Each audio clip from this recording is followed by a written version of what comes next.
Good morning. So today I'm going to talk to you about bullying, particularly the spiritual purposes of bullying, because it's something that many people experience. And of course, you've got the opportunity to experience both being the bully and being the one that's bullied, which is generally called the victim. So there's a lot to unpack here. And the main thing I want to explain is that there is a huge spiritual purpose to bullying, no question about it. And I'm just going to throw this one in straight away, which is that there's always a payoff for being the victim. There's an easy thing to forget. It's so easy to think of the victim as being an entirely negative state and how terrible and how awful, and it is, no question about it. However, this is the payoff, and it's worth bearing this in mind if you've ever experienced being a victim. The victim always has the moral high ground. In other words, the victim can feel superior to the bully, which means the victim therefore is in ego, just as much as the bully. If the bully is feeling superior to, so if the bully is experiencing acting in a way of domination to the victim, then that is also an ego state, because it's an attempt to enforce superiority through physical or verbal or emotional means.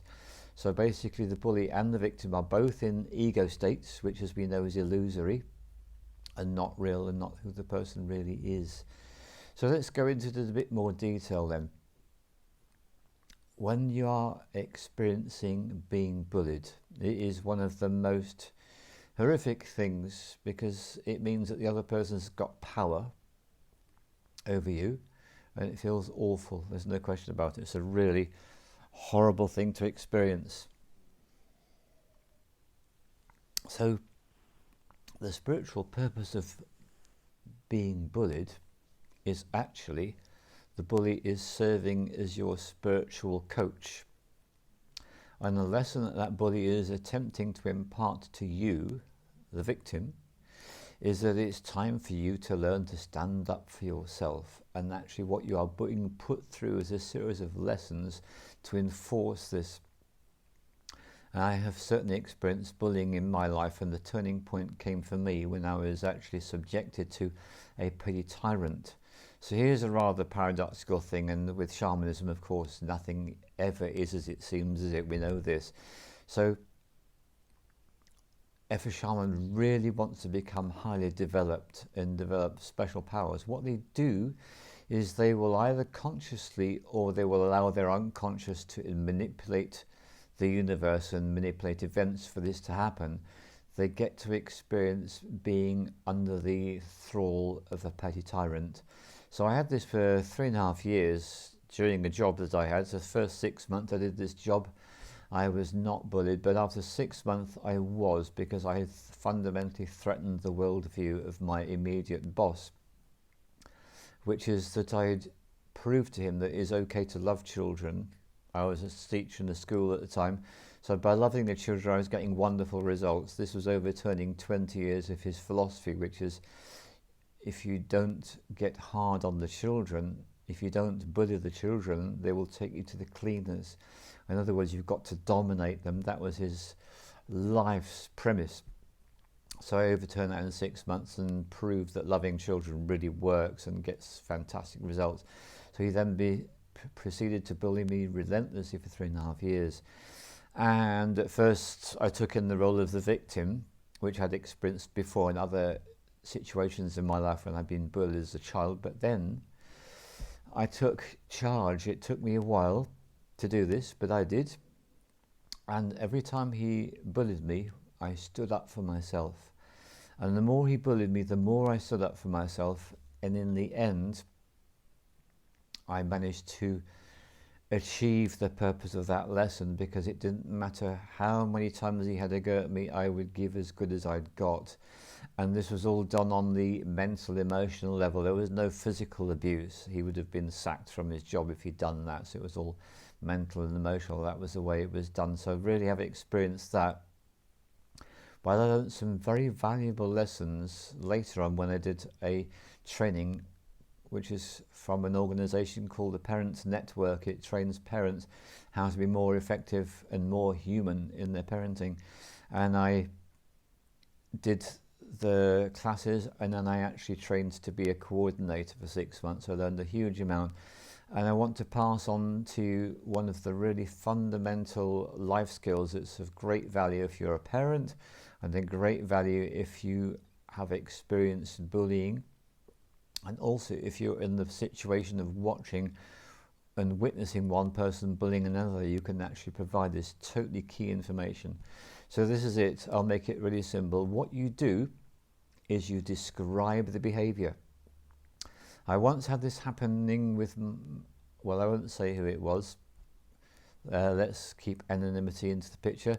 I once witnessed one person bullying another person, and they were doing it because the victim in this case was sitting in the chair. The bully was standing, towering over the victim, and raising the voice and beginning to shout, and looking with a rather horrible glare from the eyes, and having a body language of total oppression. And so what I did is I did what I'm going to describe to you now. I was in the room, I was watching this happening. I had learnt this technique maybe a year or two previously, and I realized that I needed to do this. So what I did is I began to describe in very dispassionate sense the behavior of the person that was being a bully. And I literally did it like this. I'm noticing that as you're speaking to this person, you are raising your voice. Your body language is actually very, I can't remember exactly whether I would just say, oh, you are, yeah, so what I've got to avoid doing, I must avoid all judgments in this. You are raising your voice, you are standing over the other person, you are reaching over the other person, and I can see your eyes are glaring at this person. So I had no emotional charge, I was dispassionate, and I was free from judgments. Now this is the essential thing to make it work. You have to get this bit right. If you've got emotional charge, if you're judging the person, then of course they're just going to turn their bullying tactic on to you. And if you are the victim taking on this role, then they're just going to intensify what they're doing. So this requires precision. I accept that. However, the effect is phenomenal, because I can remember doing this and doing it right. So I described what I could see the person was doing. And the first thing that happened is it was as if there was like a shimmering or a cloud passed over the person's face, and they realized they'd been spotted. The behavior had been described, because of course we need to remember when that bully is in the act of shouting at, bearing over, or in whatever way bullying that person, they are asleep. They are not awake. And that is what to be asleep when you're in the 3D state, in the shouting mode. You've gone asleep, you're not awake, you're not conscious of what you're doing.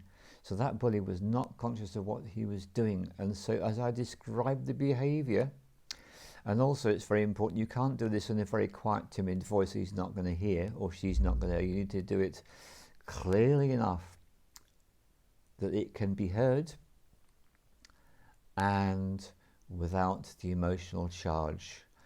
And literally within seconds, the strange shimmering, the look over the person's face, and it just stopped.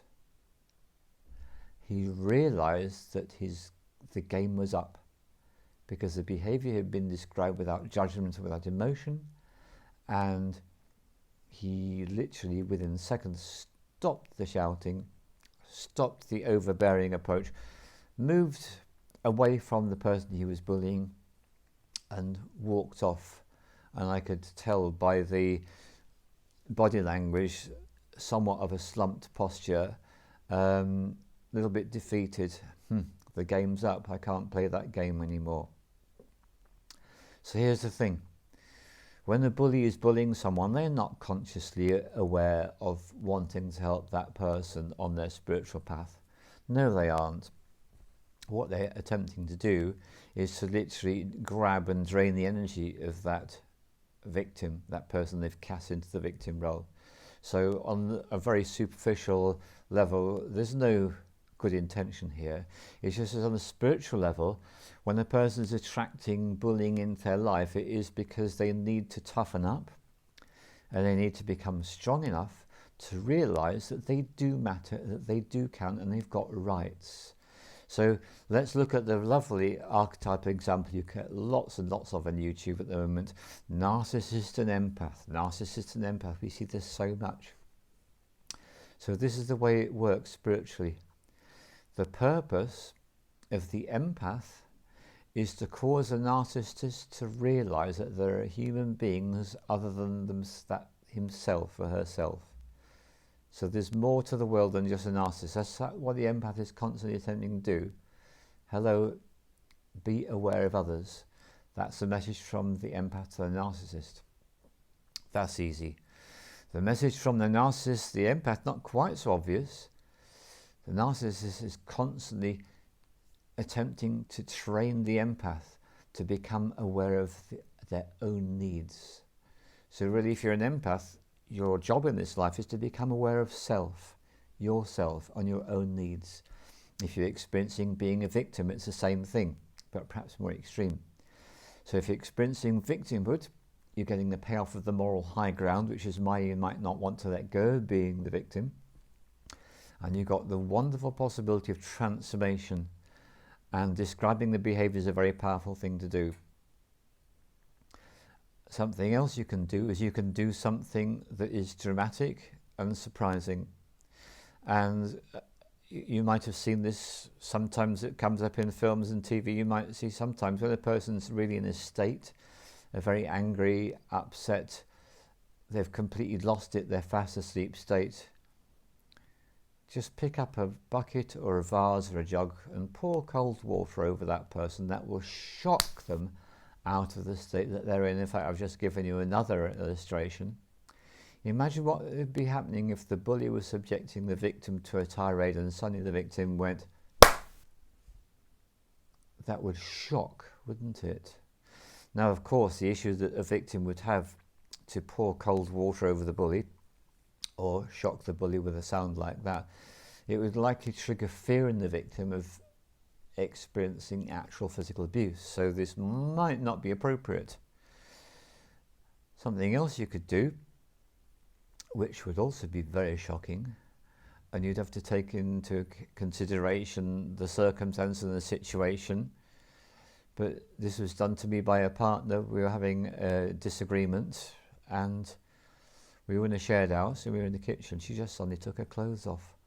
Whatever was going on in that argument stopped dead because she did something so shocking and dramatic that whatever it was, whatever rant I was on, that was gone.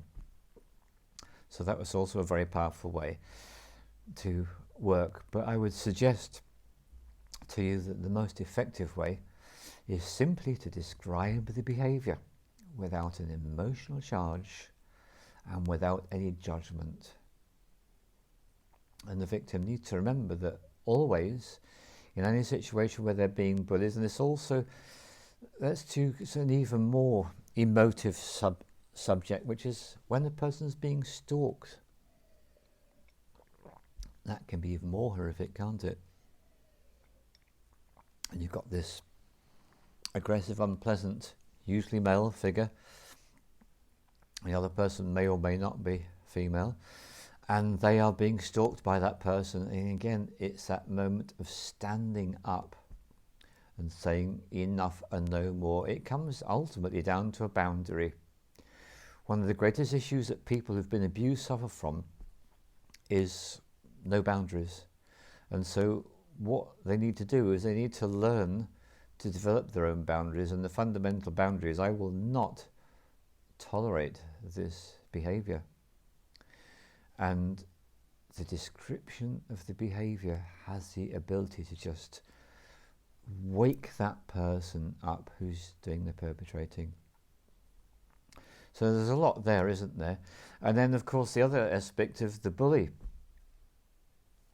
the bully has been in a state of total self preoccupation. That's why they're able to take in that bullying role. They're looking at their own perspective, and for them, their growth and their spiritual evolution comes when the victim says stop, enough and no more, and finds a strategy like one of the ones I've mentioned, or another strategy which causes it to end. And then they get their wake-up call, and they realise that it's no longer appropriate to behave like that anymore. Which comes down to conflict resolution, which, let's face it folks, that's what we're all here for. We're all here to learn how to resolve conflicts. This is the human journey. And I haven't mentioned it, but obviously another way you could respond to a bully with violence. I don't recommend that, obviously, because then that would just be turning the tide, turning the tables. Then the victim would just be stepping into the role of the oppressor, then the oppressor would have stepped back into the role of the victim. So that is really not recommended. It's a matter of finding the middle ground. But having said that, particularly amongst children, and there are other circumstances too, particularly in prison, it can be that if you've got a bully and they target you and they start to treat you in that way, sometimes that's the only thing that will work. So there are exceptional circumstances when to strike back is the approach, and then that causes that perpetrator to realise, this is not the soft target I thought it was. I will have to cease. So there are going to be rare circumstances where that approach is going to be implicated. So I just want to conclude by saying it is a really big part of the human journey, being the bully and being the victim.